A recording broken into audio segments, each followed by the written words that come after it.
去年的11月3号，我们的首台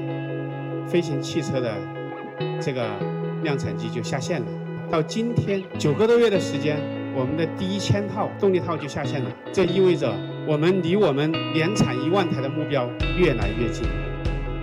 喺廣州黃埔區嘅飛行汽車量產工廠，陸地航母飛行器第1000套電推進單元正式下線。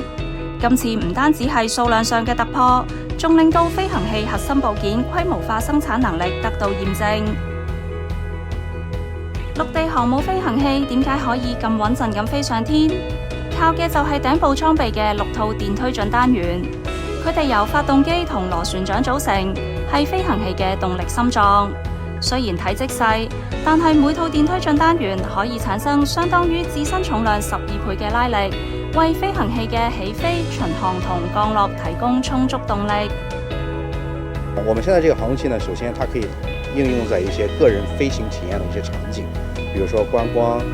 自駕遊的過程當中，到一些營地裏面去飛。那第二一個呢，在消防、救援、應急等這些方向，還有很多的一些場景。